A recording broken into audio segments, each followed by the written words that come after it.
Hey, selling cousins. You already know what time it is. In a minute, horror stories. In a minute, horror stories. Let's get back into it. We are with our homies SSG Animations. Boop, boop, boop, boop, boop. As I always say, if you want to, feel free to go watch it on their own page because they be uploading. I upload daily, but I'm doing videos from the past on their channels, and you can watch what they're uploading immediately if you go and subscribe to their channels. But other than that, let's get right into it.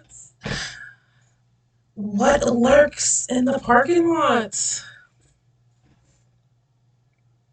What lurks in the parking lot? Y'all, some creepy shit. It's so creepy as all over. So go on and like the video, please. I will ask you something to comment throughout the video. And you should already be subscribed because we're cousins. This is a stolen family. I stole you, but you want to be here. So, are you really stolen? Or did you just come willingly? You know? So, let's get right into it, you guys. Look at that little wee lad. Grab your blankets, grab your blunts, bottles of water, yeah, and your bags of chips. Mm-hmm. You need a water, I got one.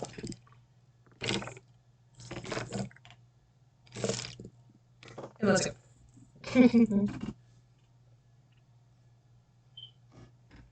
What's in the parking lot? Back when I was 5 years old, my dad left me in the car while he went inside the department store to get something. I'm sure most of you can relate to that. Being left alone in a parking lot while your parent runs a small errand. Well, for me, this scenario became a source of many sleepless nights. I remember I was sitting in the back seat on the passenger side, and the window beside me was partially rolled down so I could get some air. The parking lot was completely empty, aside from my dad's station wagon, providing a pretty creepy atmosphere. He said he'd be back in a minute, but after half an hour of waiting, I got bored and started playing with my stuffed rabbit. A few minutes later, I hear tapping against the glass beside me, so I look up, expecting to see my dad. But, to my surprise, I see a tall, bearded guy in his 30s standing in front of the partially open window. I should have been scared, but I wasn't. He looked homeless, and in my dumb 5-year-old brain, I thought all hobos were just kind, misunderstood people. "Hey there, little country girl," he said, while waving his hand and giving me a creepy smile. For the record, I had red hair, freckles, and was wearing overalls, so yeah, I looked as country-like as a 5-year-old possibly could. Right down to my bare feet, since I kicked off my sandals to get comfortable. "What's a tasty little girl like you doing all alone out here?" Tasty. He asked. I didn't find it strange in the slightest that he just called me tasty, so I took it as a compliment. And like That's an not idiot, a compliment, baby I girl. told him my dad was in the store. The bearded man's smile grew even wider after hearing this. Then he reached inside his pocket and pulled out a candy bar, waving it in front of the window. "Hey there, little country girl," he said. My dad told me all about stranger danger, but when I saw that candy bar, my IQ just dropped exponentially. I stupidly reached for it, and the man quickly grabbed my hand, then started pulling me towards him. I let out a horrified scream as I tried to pull my hand back, but to no avail. It's okay. I tried rolling the Imagine window that. back up with my other hand, but the man had his whole head Oh! wedged inside the car, keeping the window open. How you get his I damn head in screamed the again window? as he brought my hand up to his disgusting mouth. He trying and to bite started you? licking my fingers, Oh, he's covering nasty. them in saliva. You nasty bastard. When it looked like he was going to bite off my fingers, I quickly threw my doll at his face, making him let go of me. But his head was still inside the car, Roll the window up. After You some can quick thinking, I got strangle an him. idea on how to get rid of him. I laid down flat on my back, raised both of my bare feet in the air, and sent them flying right in the man's face, Good job, kicking baby girl. him as hard as I could. The man groaned in pain and pulled his head out the window, then muttered something under his breath while glaring at me. "Serves you right," I said, sticking my tongue out at him. I kept the soles of my feet raised in the air, aimed in his direction, ready to kick as if to say, "Go ahead and try that again. I dare you." The man scoffed at my snarky expression while staring at the bottoms of my feet pressed against the glass. Then he said something that immediately sent chills down my spine. Oh, just wait till I get in there, you little brat. The first thing I'm gonna do is bite off all those cute little toes of yours, one by one. Where's He your said, dad while at? gnashing his teeth. Hearing that, I quickly put my feet down and scooted away from the window, hiding one foot under the other. The man laughed Because at they my don't take reaction that damn long before in the walking store. away, leaving me alone once more. I quickly tried rolling up the window again, but the handle had broken off during the scuffle because I was using it so forcefully. So now, the window was stuck the way it was, leaving just enough space for the man to stick his head in, but not enough for him to reach inside and open the door. Fearing the man would return to try again, I figured I'd get my dad for help, and the only way to do that was by running into the store to get him. But I didn't want to open the car door. Instead, I came up with an idea that was far more reckless, one which would almost cost me my life. I was going to attempt to slip out through the partially open window. Why did I think this was a good idea, you ask? Oh, Well, who asked? the hinges on the car door always made a loud noise whenever it's opened or closed, and I didn't want to attract the man's attention. So, the best way to get out of the car, at Oh, least in y'all. my 5-year-old brain, Light your was blunts by up. stealthily slipping out through the gap in the window. I took one quick glance around the parking lot, and thankfully, the man was nowhere in sight, so it was safe to put my plan into action. After taking a deep breath, I raised my legs up and slid one trembling bare foot outside the window, then You gonna did snatch the shit same out with the you. other. Then little by little, I began to wriggle myself outside. First, my feet, then my knees, and then thighs.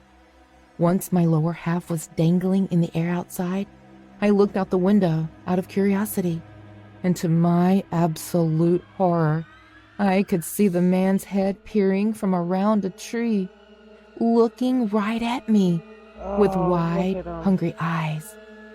When he noticed me looking at him, he started sprinting right for me. Get your ass in I the car. screamed so loudly as I hastily tried to pull my legs back inside, but this proved rather difficult, since my entire lower half, Oh. from my feet to my waist, was dangling outside the window. There was no surface for me to push my feet against, so all I was doing was kicking my feet wildly in the air. Ugh. Tears started running down my face Yeah, as kick your I feet thought up. I was going to be eaten alive. I felt so stupid for even attempting such a No. ridiculous idea. You are If stupid. this man's entire goal was to eat me, then I practically served myself on a silver platter. The man laughed at my struggles as he got closer and closer. No doubt, he was eager to pay me back for that kick in the face earlier. And true to his word, Mm. he went straight for my feet. Once he was close enough, he grabbed both of my ankles and brought my bare feet up to his open mouth, ready to bite down. But I quickly kicked him in the mouth with what little strength Good. I had left, knocking out one of his teeth. The kick also provided me with enough force to launch myself back inside the car, Good shit. while the You just hobo need to was kick busy up. welling in pain. I scooted as far away from that window as I could, sitting while hugging my knees close to my chest. The man just Where's stood her outside father at, and y'all? frowned at me for a few minutes before seemingly getting bored. He then hobbled over to a nearby bench and fell asleep on it. No, he didn't. And that was the end of it. Seriously. He just dozed off, like he didn't just try to eat a child and lost a tooth. I gave a sigh of relief when my dad finally came out of the store 10 minutes Terrible later. fucking father. I tried to explain to him what happened, but I guess I didn't articulate the situation properly because my dad brushed it off as me having a vivid imagination. I can't remember exactly what he said, but it must have been something like, my dad just laughed at me, and we went home like nothing happened. Where's your Looking mom back, at? I now realize all the things I should have done, like honking the horn to get my dad's attention, or not accepting candy from a hobo, or just not sticking my bare feet outside the car window when there's a cannibalistic hobo prowling around. Well, I learned my lesson. Too bad. I had to learn it the hard way.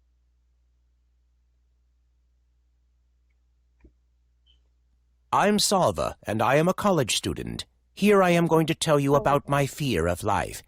So it all happened 4 months ago. I was a fun-loving guy and careless about my studies. So one day I bunked college and went to watch a movie with 2 of my friends. We enjoyed the whole day. After watching the movie, we all went to the mall. During the night, we all started walking in different directions toward our homes. There was a bus stop at some distance from the mall, so it was my time for the bus to go to the area of my house. I was walking fast because I was late. As soon as I reached there, the bus left in front of me and I missed the bus. The next bus was to come a half an hour after that. Till then I had to wait, or I could even take the lift. But no vehicles were seen there. It was very late. In front of me were some ruined old buildings. That area was quite old. At some distance, I saw a beam of yellow light, as if from the light of a car or bike, but that beam was coming from a place where no one should be, or I should say that no one ever goes there. And you know the streets can get quite creepy at night, especially when you are on your own. As I was walking, I followed that light. I saw this very mysterious parking area of an old hotel. You might wonder why I am saying this. Let me tell you why. This hotel had been abandoned for a very long time. It was considered a haunted place, but I didn't believe in those types of things. But now I do. Yes, I believe in ghosts. I reached there and saw a car at a distance in that parking lot. I was curious and crept down the concrete path toward the parking lot. I reached near it and I stood by it and knocked on its window, but didn't get any response from inside, and no one opened the door. Then I opened it. I was surprised because the car was unlocked. No one was inside that car. My curiosity got the better of me, and I started with the seat and checked the entire car. I found nothing and turned back to catch a bus. Then I heard the car's door creak and open on its own. It was really scary. Wait, was there someone in there?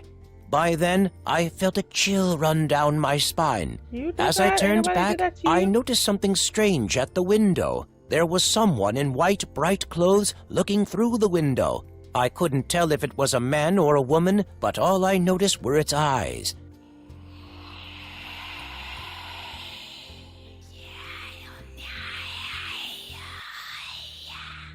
They were dark black and opened wider than I knew possible, staring intently at me. I was disturbed enough by this and dropped my bag there. Then I felt hands on my shoulder pushing me to the car. I screamed. It was too late. I fell. I screamed for help, but something was holding me down. I cried, "Help!" But my voice was just not coming out. It pushed me into the car and the door locked on its own. What the fuck? Oh my God! Help! I forcibly banged on the door and I tried to unlock the door, but to no avail. I could feel that there was a presence in the car, but I could see no one.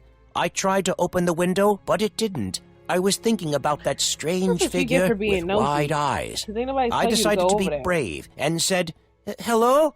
Hello?" But all I heard was my echo.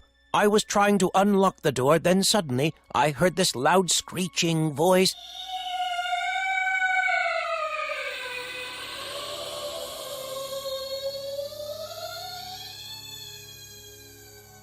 and sitting before me was this white figure, that same horrible figure. It had piercing black eyes that just looked through me. I screamed. Ah! I tried to run, but my feet couldn't move. She looked at me and stared, laughing horrifyingly.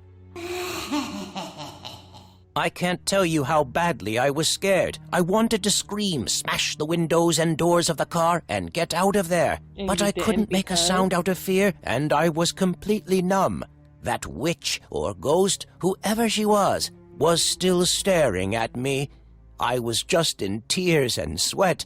Then suddenly she disappeared and came out of the car and started circling it. I was just looking at her without moving my eyes. Then she came to the window on my side, kept both her hands on the window, opened her terrible mouth and started crying loudly.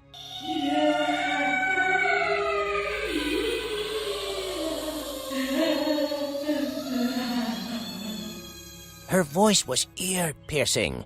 All the glass in the car started shattering. I bent down. I could feel her hands around me, and it felt so cold, so cold. She held my throat so hard that I couldn't breathe. Choking you. I started gasping for air and tried to free myself from this thing. I did you cried get? out in Ain't nobody pain tell as you its to go arms there? squeezed tighter. Then I must have fainted from all that exhaustion because, next thing I remember, I was waking up and finding myself back outside the car. There was no car. I didn't dare to think about it. I ran all the way home, and I don't know how, but I got home. No one would believe me, so this remains with you and me. I still get scared remembering that horrific scene. I lose my sleep. I have to take sleeping pills to sleep. I wish I had not gone there that night, or I wish I had not stayed up that night. Many things come to mind, and after that incident, I now come home before dark. But I do not understand when I will be able to overcome that fear, and when I will be able to lead a normal life. What should I do to get rid of my fear? I can't give you no advice because I would have never went. An injured guy and I were taken to the hospital by the police. My friend is wounded and bleeding badly, and I am also injured. "Who are you and what happened to both of you?" the doctor asked. Then he turned to the police officer and said, "What happened to these two guys?" I was traumatized and couldn't utter a word. The officer looked at me and said, "Tell me exactly what happened. How did your friend get so badly injured?" I began to tell the whole story to both. My name is couldn't utter a Kevin, word. and I work as a sales executive for a company. I live alone as I lost my parents in an accident when I was very young. I live in a huge apartment block. I don't even know how many apartments it has, as there's so many. It has two large parking lots, one on the ground floor and one below it. I rarely talk to anyone in the apartment complex, as I'm a workaholic. My life was going along as usual. Then one day my boss called me in the morning and said, "Hey Kevin, good morning to you." "A very good morning to you too, sir," I replied. "I'm throwing a small party at my home tonight to celebrate my wedding anniversary, and I insist that you come along, Kevin," he continued. "Sure, sir. Thank you for the invitation. I'll be there," I replied. He said, "Great," and finished the call. I went to his place that evening and saw that quite a few of my colleagues were already there. We had a good time and drank a good deal of wine and danced until late into the night. Oh, get I crazy, suddenly y'all. realized that it was 2 a.m. in the morning and thought it best that I should get on home. "Hey, boss, thanks for a great party. It's time for me to go home." He didn't want me to go, but after repeatedly insisting, he eventually agreed. "Okay, Kevin, but please take this token of my appreciation from my side." And he handed me a bottle of champagne. I accepted the gift and said, "Thank you, sir. This is very kind of you. I am deeply grateful." I then left. It was around 20 minutes' ride home from there. When I reached the apartment complex, it was already 3:15 a.m., and I was eager to get to bed. Unfortunately, when I tried to find parking in the ground floor parking lot, there were no empty parking bays. I thought of a parking lot I'd never used before, but decided against using it. However, left with no other option, I decided to head there and found an empty parking bay, which I immediately pulled into. I then got out of the car with my bottle of champagne in hand and headed for the elevator. I took the champagne bottle in one hand and started to go towards the elevator. It really wasn't my day, as the elevator wasn't working, and I needed to get home, as it was now really late. Due to the elevator being out of order, I began walking up the car entrance to exit the parking lot. As I was walking, I heard a strange sound. It was like that of a man sobbing in a quiet, low tone. I thought it to be strange, as it was early morning and no one else would be in the parking lot at this hour. So I ignored the sound and continued walking. As I reached the upper parking lot to exit, the sound of crying got louder. It appeared to be coming from behind a car. I stopped for a second and thought, my mind is playing tricks on me. I should just get going. Suddenly, a man appeared, crawling on the floor, and cried out, "Please help me! Oh. Help me, please!" I admit to being startled and asked, "What happened to you? Did someone hurt you?" He said, "I was attacked by a real psychotic person. Somehow I managed to get away from him, and so I hid here. But he is looking for me and told me that if he finds me, he'll surely kill me. Help me, please, get me away from here," he begged. I said, "Try and calm down, sir. Everything will be all right." Out of the corner of my eye, a man appeared on the steps holding a large knife in his hand. "I will kill you, you piece of scum. I will not spare your life. I will kill you," he said in a very loud tone. He then headed towards us. "You can't do this. You can't take someone's life," I shouted. "Oh, I can. Believe me, I can, and I will," he said, That's a and real killer quickened you his talking pace to. towards us. I once again tried to warn him, but in vain. My thoughts became a blur, and I was Hit him with really the bottle afraid. you got. As he came closer, he grabbed hold of me and said, "Get out of here, you fool! I'll kill you both!" I tried to stop him by grabbing him by the arm. He angrily said, "I warned you! Now leave me alone before you die!" He then freed himself from my grip and pushed me away. He headed straight towards the injured guy and lifted the knife to stab him. I moved quickly and gathered the courage to hit him hard over the head bottle? with a champagne bottle in my hand. Good. He fell to the ground quickly. Help the guy. I picked up the injured man and started going towards my apartment complex. As we were nearing the building, the guy with the knife suddenly came at me from behind and tried to stab me. Sheer instinct turned me around, and he cut my hand, narrowly missing my stomach. I screamed in pain and could no longer hold the guy I was helping, so he slipped to the ground. I screamed very loudly, "You're an imbecile! I told you not to come between us, but you didn't listen! Why did you Now keep on you him? will I heard it 2 feel!" times. He yelled angrily. He was about to stab me again, but slipped and was struggling to get up. Maybe he had injured himself.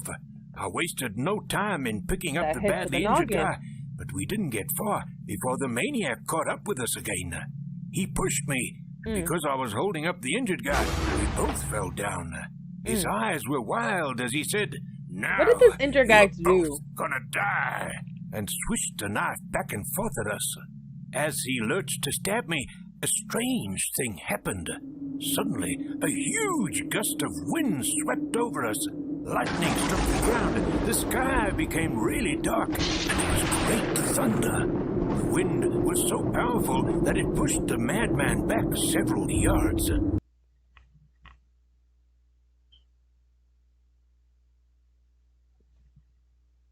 I was relieved and shocked all at the same time. My heart was pounding, seeing the strange weather. The madman stood motionless, with a vacant look in his eyes. Then he slowly lifted his hand in which he was holding the knife. He then pointed it towards himself and stabbed himself multiple times. He was laughing as he tore into his flesh, as though he didn't feel any pain. Like He seemed what? possessed by some power that didn't come from him. His body was not at all in control. Then finally, he slit his throat and dropped in a puddle of blood. The thunderous weather and the powerful wind continued. Out of nowhere, I heard the laughter of an old lady. I was completely unnerved by it. A security guard arrived soon after and saw that we were both in a bad condition. He asked us what had happened, and I explained everything to him. The injured man and I were taken to the hospital. The police were also informed. At first, the police thought that we had both murdered the man. After a thorough investigation, they picked up footage from a CCTV camera and could clearly see what had transpired. There was the spirit of a lady in white clothes, clearly visible in the camera footage, who had rescued us who is from she? certain death. We were gobsmacked to see that. Whoever she was from the good side. Was she though? Cause who was she? You see, it was going good. The Back when only I was story 5 feel years is the old, first my one. What's the second one? Let's see. Yeah, the first one. The first one's ahead of. Cause the other two, ain't nobody told you to what? Ain't nobody tell you to go into that car. And the third one, it would have been hitting if anything else at the end happened. Like literally anything else. I guess the wind. Really? But thank you guys for joining me. I love you guys. And until next time, bye.